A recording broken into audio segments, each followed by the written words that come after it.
Have you ever gotten a lead that just wasn't quite ready to go yet? And so you told them, no worries, I'll follow up and I'll be here when the time is right for you, only to turn around and see them close on Facebook with another agent. Well, today's guest is Luke Acree, and his entire business revolves around making that not happen. So if you want to learn how to systematically nurture and convert every lead that comes your way, this show is for you. Luke has helped over 100,000 entrepreneurs close more deals through his lead nurture process, and his methods have been featured in Entrepreneur Magazine, Forbes, Yahoo Finance, and Inman News.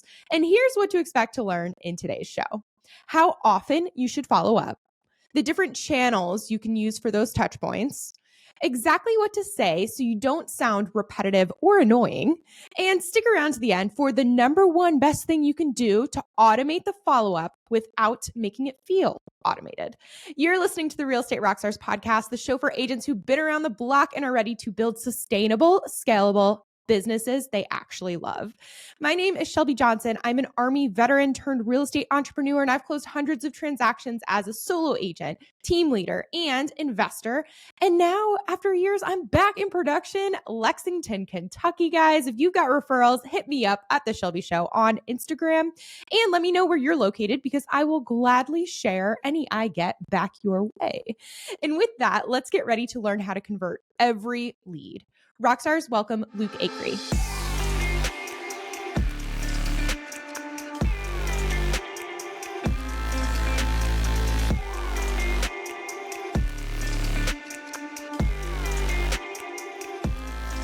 Okay, Luke, everyone talks about lead generation in the agent space. It's all focused on how do we generate more leads. But I feel like agents talk about the lead nurture piece far less. And so I know that that's your specialty. So why, hypothetically, if I'm one of those agents who really cares about generation, less about nurture, like why should I care about nurturing leads as much as generating them? Happy to be here. Thank you for having me on your show. So I think it comes down to conversion, right? It's like lead gen is good, but if you can't convert the lead, it doesn't matter because you'll never get the commission check. And so lead nurturing is all about conversion. How do you actually convert the leads that you get? And I have found in my years now of doing marketing that it's been interesting. Josh, my CMO, and I, so we've been at this for over a decade, have worked with about 150,000 real estate agents doing lead nurturing. And I don't say that to impress anybody. It's just to impress upon you what we were looking at was what was it about the campaigns and marketing that worked to successfully nurture a lead and get it converted versus the ones that didn't work. And we found that basically successful marketing campaigns tend to have three pillars. And because I'm a marketer myself, I love this stuff. I can't help it. I put it into an acronym called FIT, which stands for frequency, impact, and trust. And more than happy to kind of break down tactically what I mean by frequency, impact, and trust. But it really comes down to that. So if you want me to go into that, because, I don't want to just talk for 30 minutes, but you want me to go into that? I freaking want it. I'm just here. You don't even I don't even need to be here. Just tell us about FIT. I'm excited. Okay. So if your marketing's out of shape, right, you got to get it fit. But frequency, impact, and trust, I chose these words specifically because if you think about frequency, for instance, it has two meanings. It's not just the number of frequencies, like number of touch points, but it's also the channel of communication. So just like you get into a car, you turn to the frequency of the radio station you want to listen to. Marketing's no different. There's different channels of marketing. Your clients or prospects are going to respond to different channels based upon their likes and interests. So the magic is really how many touch points should you have in your nurture system? And let's just narrow down because you have Facebook marketing for lead gen, you have Zillow leads, you have your database. So let's just focus in on your database. That's where I spend the majority of my time because I believe most of your business should be driven through referral and repeat business. How many touch points do you need in order to generate referrals? What's your guess, Shelby? I'm interested to hear. 17.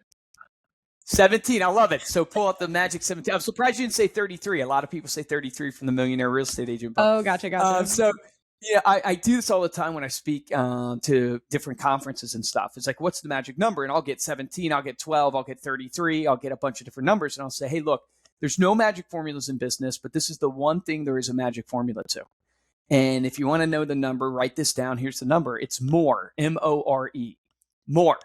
You must have more touch points than you're doing today. What do I mean by that? If you're doing 17, you should be doing 18. If you're doing 100, you should be doing 101.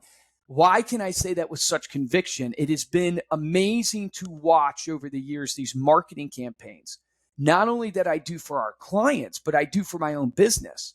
And I've realized that it is almost impossible to do too many touch points, but it is so easy to do too little. I'll give you two examples. So my brother, Steven, got into real estate about 6.5 years ago, almost 7 years now. And he's top 1% real estate agent in the nation, runs the number one team in Lynchburg, Virginia now. They'll probably do 250 to 300 transactions this year. He does over 200 touch points a year to his database. 200 touch points. And most people, when they hear that, they go, that seems way too much. Oh my gosh, it's like spam. I have another client in a different industry, right? Because this teaches you about how consumers are. So this client is Brian Harris. He's a financial advisor in Annapolis, Maryland, top 1% in the world in financial advising, just a stud of a person. He does 275 touch points a year to his database, 275. And so here's the key though with this frequency is Brian Harris doesn't do 275 emails. He doesn't just do 275 pieces of direct mail. Brian Harris capitalizes on the frequency channel of marketing as well as the number of how frequent he is. So there's 6 different frequencies in marketing that you can do. So I would encourage people, if you want to audit your touch points for lead nurturing, write this down. Go, do I have the direct mailbox? That's a frequency. Do I have the email inbox? Do I have social media? Do I have face-to-face? That's a frequency. Client events. Maybe you're doing a pop-by, as Brian Buffini would say. Do I have voice-to-voice, which is a phone call? And then do I have screen-to-screen, which might be a text message? It might be a FaceTime, a Zoom. If you think about that, that's 6 different frequencies of marketing that you can do. What Brian Harris, Steven, and thousands of other agents that I'm working with are capitalizing on is called omni-channel marketing, where they're not just doing 200 touch points on one frequency. They're doing 200 touch points across 6 different frequencies. And they get the result that every small business wants, which is, I see Steven everywhere. And there's a stat out there that basically says consumers will choose, about 76% of the time, the first business that pops into their head. So you have to ask yourself as a real estate agent today, how do I become first in the mind of the client? And I would encourage you with this frequency. There's this thing that Jason Pantana taught me. He's one that you should have on the show. He's a freaking rock star in marketing, but he taught me this thing in psychology called the frequency illusion. Have you heard about this, Shelby, the frequency illusion? No, I'd love to hear it. You're going to love this. Okay, Dude, so I'm loving this already. This is so good. So I love this stuff. So psychology is obviously what, the human brain and how it works. And all we're trying to do is tap into how do we as a real estate agent become first in the mind of the client? Well, we've all had the experience before where we bought a car or even thought about buying a car and we see that car everywhere. And people have come to know this as what happens is the human brain receives about 100,000 or so, inputs a day, and you can't process all that. So you have this RAS system, reticulating activating system, that allows you to focus on only the things that matter. So when you decided you're interested in buying this car, your RAS system basically said it's important to you. So now it allowed you to actually see all those times that you actually saw that car before that you never processed. You now process it and you see it. Well, the frequency illusion is a similar phenomenon. It basically states that when someone sees you on 2 or more frequencies, so you see me on social, then you see me in the mailbox, or you see me on social, you see me in email, your brain makes you think you've seen me more than you have, which makes me feel more important to you, which makes me actually become relevant. Why is that important? Well, NAR just came out with their most recent stat. 81% of sellers only interview one agent. 81% of sellers only interview one agent. You have to be first. So any advantage you can get for lead conversion to be first in the mind of that lead, you're going to elevate up. So what I teach my agents to do all the time is, hey, you want to be marketing and you can't do too many touch points. If you think about your closest relationships, I think about my wife, Megan, how many touch points do I have with her? I see her all the time. I'm texting her all the time. I see her every day, thousands over the course of a year. And that's my closest relationship. Now, I don't want my clients to be like my wife, but I want them to be like friends. So I need multiple touch points with them. So you can't really do too many touch points. You just need to make sure your touch points are spread across multiple frequencies so you are never overbearing and you also tap into the frequency illusion. The number I give to people as a good benchmark to start is I say 26. I say every 2 weeks, if you can be in front of your database, it's a good starting point for you of what you can build upon to make sure you always have that top of mind awareness. Now, here's the thing. I told you there's 3 pillars, right? Frequency, impact, and trust. Fit. You can't just be frequent, because you can be frequent with junk and have the opposite effect that you want in the brand or in the mind of the client. So you have to have frequency with impact.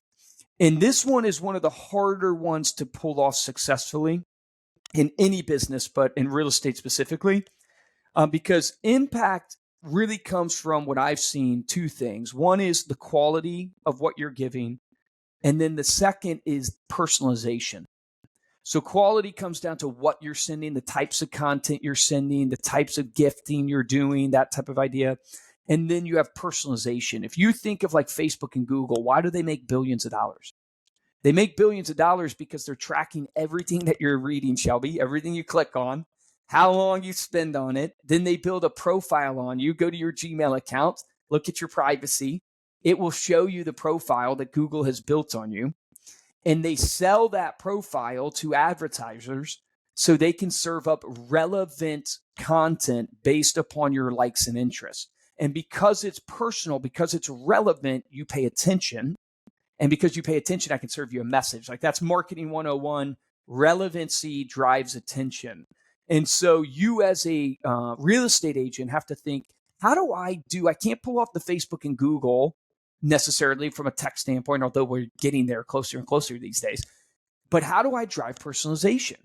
And what I tell people is it's not as hard as you think. Really, this business is a relationship business.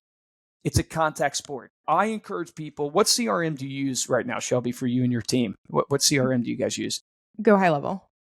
Go High Level. Awesome. So like in Go High Level, I'm sure it gives you the ability to create fields or have custom fields, and maybe they have these fields in there. I would encourage you, take your database and ask yourself, if Luke Acree's in your database, do you know the Ford method on Luke Acree? Family, who's his family? Occupation, what does he do for work? Recreation, what are his hobbies? And then dreams. What is he trying to accomplish? Where is he going? You as a real estate agent play a huge portion in like my dream of home ownership, right? Or my dream of being an investor and buying properties. I encourage agents all the time, if you know those 4 pillars on somebody, chances are you have a good relationship with them and you are probably their real estate agent. So your goal should be, how do I, throughout my touch points in the year to convert this lead, do I learn about these 4 pillars? Do I market to them on these 4 pillars? An easy one that you could execute on right today, not spending any money on marketing. Go to your Facebook, go to your LinkedIn. Whose birthday is it today? And actually, instead of just being like everybody else who goes, happy birthday, happy birthday, happy birthday, actually pull out your phone, shoot a little video message and say, Shelby was thinking about you today. Happy birthday. I hope your day's filled with love and attention from your family and your friends. Just want to say I appreciate you, and shoot that video message to Shelby.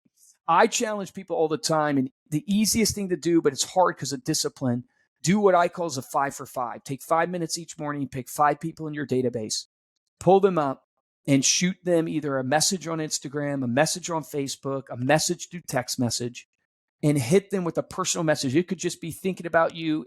Our clients use our content library of social, where they'll grab an article, they'll grab a piece of content, they'll DM it to somebody. Hey, was thinking about you, thought you might enjoy this. And what happens is you'd be so surprised. You're planting seeds. I interviewed a guy the other day, Sean Carpenter. He's been in the industry 27 years, and he talks about being a farmer as a real estate agent. Most real estate agents know with farming, a farmer doesn't wake up, plant a seed, and expect a crop tomorrow. They know they're planting seeds, so eventually they can reap a harvest. The same in real estate. How are you planting seeds today? You should wake up every single day and go, man, I at least need to have 5 hits where I'm planting seeds, where I take 5 minutes and I just connect. And then here's what happens. Do that for 21 days in a month. Do that for 30 days in a month. You've hit your whole core client base with a personal touch point that they actually could engage with. And that is what ultimately drives real estate business. This is why if you go talk to any top producer, you find that they are an incredible relationship builder and they're an incredible networker. And when it comes down to it, yes, they build their brand and they do all this social and they do marketing. And I'm a marketer. I want people to use my marketing programs. But at the end of the day, what they're phenomenal at is building relationships. And so if you think about this impact that I'm talking about, think about your 26 touch points. How do I create impact? I call it the 3 E's of content: education, entertainment, and endearment. Education, entertainment, endearment. If you think about what you're sending right now to Luke Acree, most of probably what you're sending me is probably real estate driven. And the problem with that is if you send me 100% of the time real estate information, I get to the point where I tune it out. Because put yourself in the consumer's shoes. You've bought insurance before. When your insurance agent sends you 100% insurance information, what do you do with it? You throw it away, right? You tune it out. And we do the same in real estate all the time. So what you need to do is you got to go, out of my 26 touch points that I'm doing, 60% of those should be education. I'm educating you on my industry, market reports, just listed, just sold, things in real estate. But then you need at least 30% of what you're doing to be what I call is entertaining content.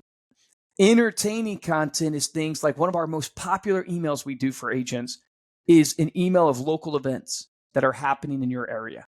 So where are you based out of now, Shelby? Lexington, Kentucky, as of not that long ago. It's new. Okay, so Lexington, Kentucky. Yep. So we would curate the events happening in Lexington. And then we brand it to you as the agent, but it's not anything really to do with real estate. It's just, here's what's happening, the local bar crawl or the yoga in the park or the, Philly Fest, type idea, because I'm based in Philly. It's those type of events. And we find that it gets the highest open rates, the highest engagement. But every 2 weeks, it's like, here's what's happening in Lexington. They see your brand. You're giving them something entertaining. It keeps you top of mind, but it's value driven. And then last, when you think of the impact, do endearing content. So this is my brother's number one marketing campaign. So he's done, I think, 152 pending and sold right now. And it's what we're just in July. So his most popular campaign he does every year is he partners with the Agape House in Lynchburg, Virginia. And he basically sends out a postcard to his sphere and his farm. He farms about 4,000 homes. And he does a food drive and raises awareness for the Agape House. So something he's passionate about, someone on his team is passionate about. And he basically hits his farm with an endearing piece of content, meaning he's endearing himself to something that's bigger than his business in the local community.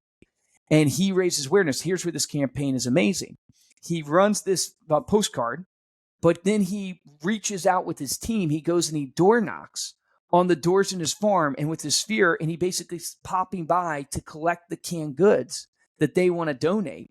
And he also encourages people to drop it by his office. So now he's getting a postcard in the mailbox, a face-to-face at the door frequency, and it's non-salesy. So now he's getting in front of Shelby, the homeowner, in a non-salesy way. And again, getting back to psychology, there's this thing in psychology called the halo effect, that when someone sees you doing something good, they associate that good with everything else you're doing. So if I saw you giving to the homeless in Lexington, I associate that good you're doing with how you run your real estate business. So I always give a caveat and say, look, don't give to charity because you want the halo effect. It's a natural good thing that happens. Give to charity because you're passionate about it. But here's what I know about consumers. If marketing is my passion, you can tell because I literally talk way too much. I love this stuff. So hopefully I'm not over talking. But here's what I would tell you. Study the Fortune 50 companies, Fortune 500 companies. Why does Nike have a charity they give to? Why does Microsoft have a charity to give to? Why do they spend hard-earned marketing dollars to advertise that charity on TV? Here's why. Because they understand human psychology. They're beholden to the shareholder. They want their share prices to go up. Don't fool yourself. But here's what they know. They know consumers want to do business with businesses of purpose, not just businesses of profit. So how do you, as the local real estate agent, showcase to your community that I'm your local educator? Because 26% of my 26 of my touch points, 60% of them are going to be education. I'm the person who also gives value and not just asking to receive, because 30% of my touch points of the 26 are going to be entertaining. But I'm also the person who likes to give back and does more than just business. And 10% of my touch points are going to be endearing touch points. And it doesn't have to be the food bank. It could be the SPCA, Boys and Girls Club, the church that you're involved in, the PTA, little league teams. How do you place yourself in the community to give back? And all of a sudden, if you look at this, you have frequency of both touch point and channel. You have impactful content, education, entertainment, endearment. And then last but not least, you got to have trust. Because I always joke with people, if you're frequent and you're impactful, you're going to end up with a bunch of best friends and no business. And I don't know about you, the older I get, the less friends I need, the more business, that I would prefer. So how do you turn it into business? You got to be viewed as the person I would trust with my real estate. And there's a multitude of ways to build trust, I think, in business. I'll share it this way. I think there's 4 really common ways in marketing that we try to help people with. One is through showcasing your accolades. So how do you, in your 26 touch point campaign that you're doing that I'm laying out for you here, how do you showcase your accolades? So, for example, for me right now, like, how can I showcase to people that Luke Acree loves marketing, but he is good at marketing? Well, one way I can do that is to show my accolades, right? So I can tell people, hey, I've worked with 150,000 clients, that my marketing company has been on the Inc. 5000 list for 4 years, fastest growing companies in America, that I, have 4.7-star review and a 5 on Facebook. A lot of competitors won't even show the reviews. I can share accolades that it's not the end all be all, but it's like, okay, Luke didn't create this in his mom's basement yesterday. He's actually worked with people. He's been in the business for over a decade. These small little accolades build trust in what I'm saying. So you as a real estate agent should be thinking, how do I build accolades? Meaning, like, how do I showcase to people how long I've been in business, how many clients that I've helped, any awards that I've won. Don't underestimate those local awards. I know to us real estate agents, we all joke about them, but they mean something to the consumer. So accolades are one way to build trust. Second way to build trust, which is even better, is your testimonials. Clients care what you think about yourself, right? Your accolades, but they care way more what your clients say about you. So, like, I mentioned Brian Harris at the beginning, as he does 275 touch points. Brian Harris, the reason I found out about that from my client perspective, because we have a lot of clients, is I was at a conference in Arizona at our booth, and our booth started to get a bunch of people running to it. And I was like, man, this is amazing. What happened? I found out Brian Harris spoke that day. And part of his talk was the marketing that he was doing. And he had a slide about us on his talk. And because Brian Harris was up on stage showcasing who he was and what he was doing, and he gave a testimonial about us, it drove traffic to our booth for people to sign up. So how do you showcase your testimonials to clients? And if you don't have a Google business profile right now full of testimonials, you need to get that. So a tip I give to everybody, because this is what I did for my brother, Steven, is he didn't have any Google business profile testimonials a few years back, but he had been in business for years and he had Zillow reviews, just he hadn't translated that to Google business profile. So he started his Google business profile. And what we did is we threw a pie event. We invited all of his past clients, or shouldn't call them past clients, really current clients, to come and get a pie. And we were ready when they came to get their pie with our laptops out, our phones ready.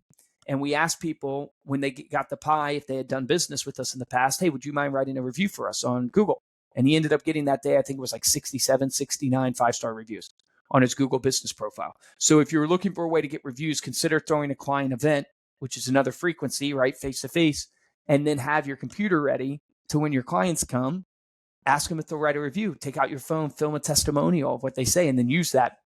Third way to build trust is through partnerships.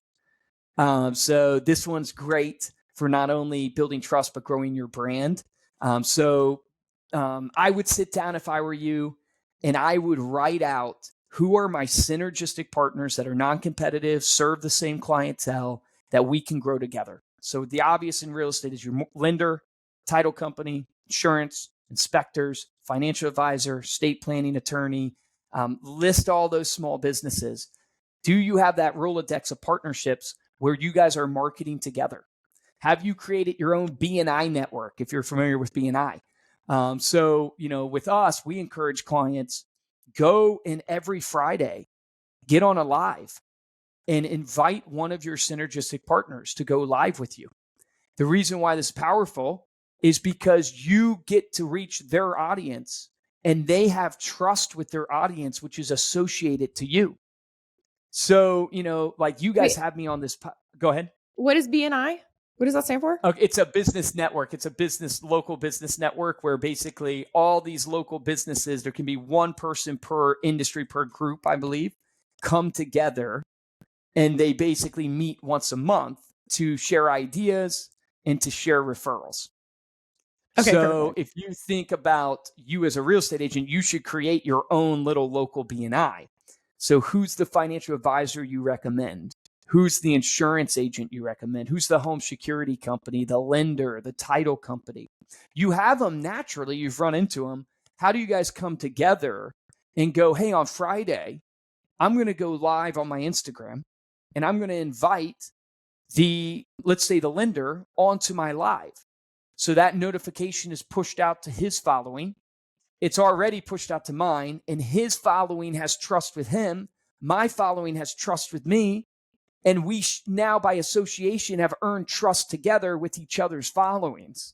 And this can translate, like our flagship product is a custom magazine, as you know. So what we encourage agents to do, so if you were a client of ours, Shelby, with the magazine, we would say, hey, go take the magazine to the local financial advisor and say, hey, I love what you do. I try to bring the best in the business in front of my clients as a resource. I would love to feature you on my local magazine here. And all of a sudden, you're leading and giving to this financial advisor. And guess what they want to do? They want to send that magazine to their sphere, which gets your brand and their brand in front of his sphere. They want to keep that magazine in their office. So it's like, how do you figure out ways to build partnerships so that trust that they've worked so hard to build with their sphere can be naturally translated to you? And I think there's a huge opportunity with partnerships. And if you go back to my point on endearing content, so my dad's a pastor, as you probably remember. So he, local church here in Fluvanna County, he's a local influencer, not because he wants to be by any means, definitely not from a social media standpoint, but he knows everybody in the county because he's involved in all this charitable work. He's serving people.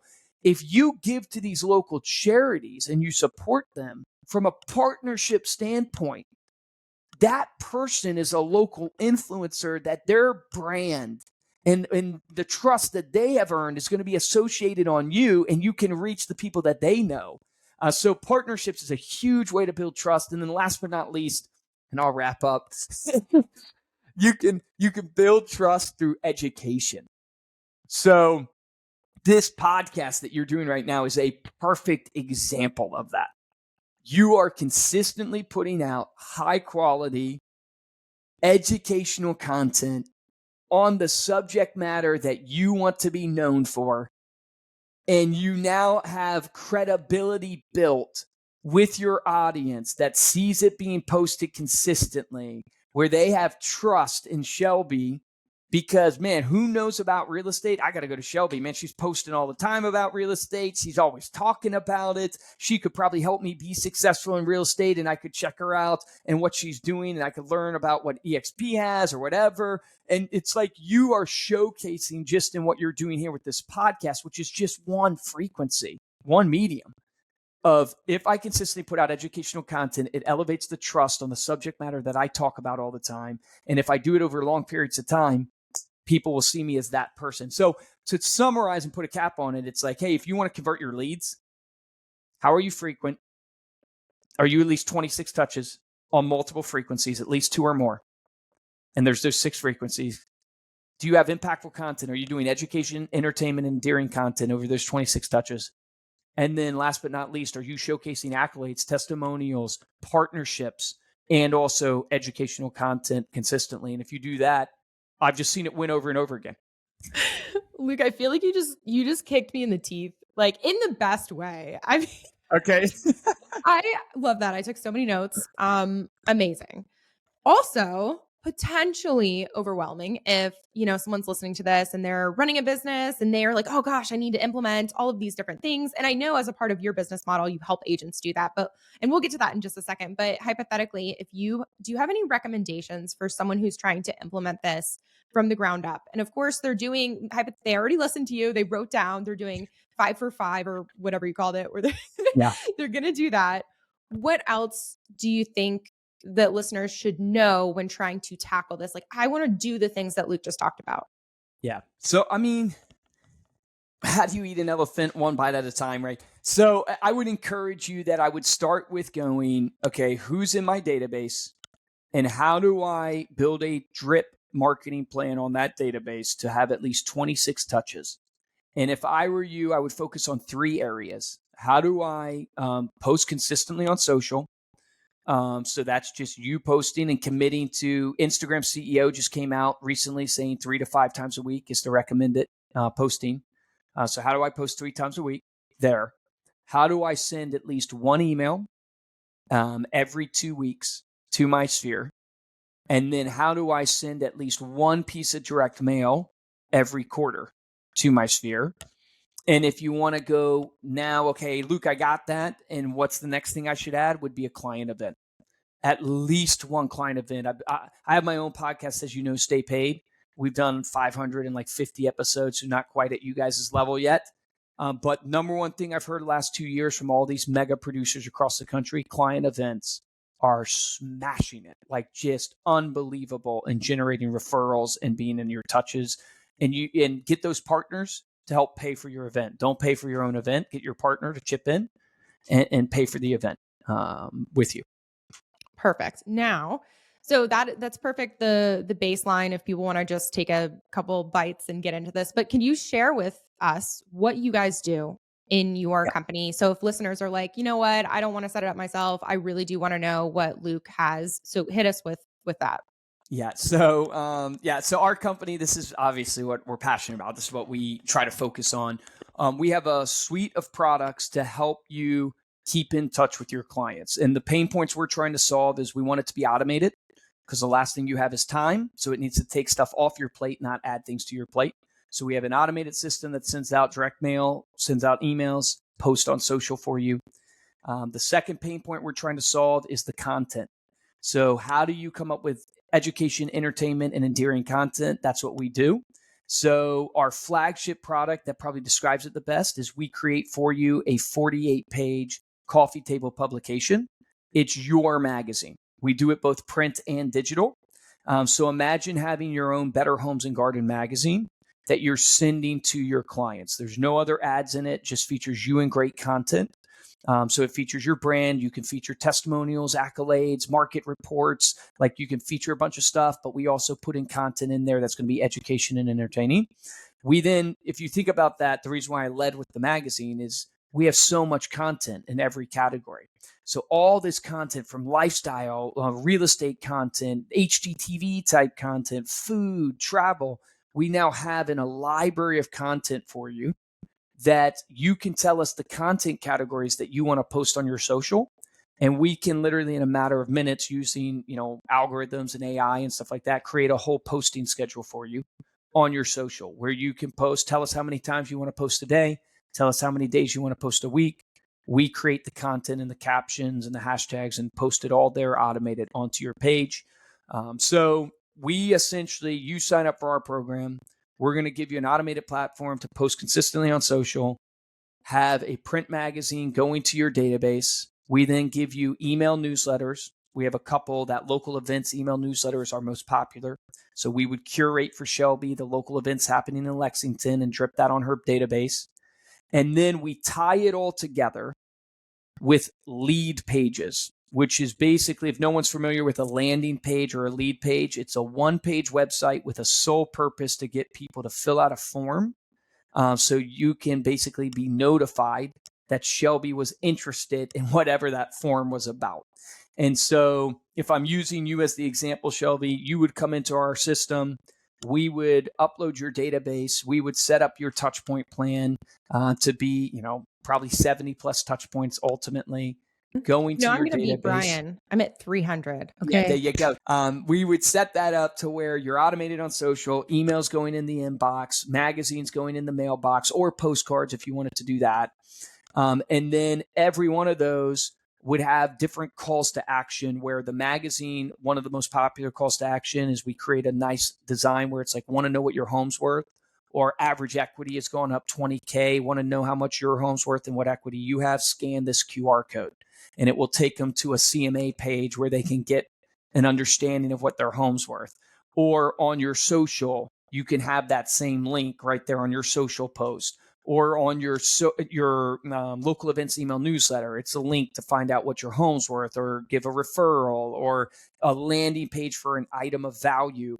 We provide all that. Our average agent spends about 20 minutes with us setting it up, because we just need your email list of who you want to send to, or your database of addresses, your photos that you want to feature, and the contact information. The rest we do for you and then show it to you. You just track the analytics and then do what I can't do, which is pick up the phone and engage with your clients that are engaging with your content.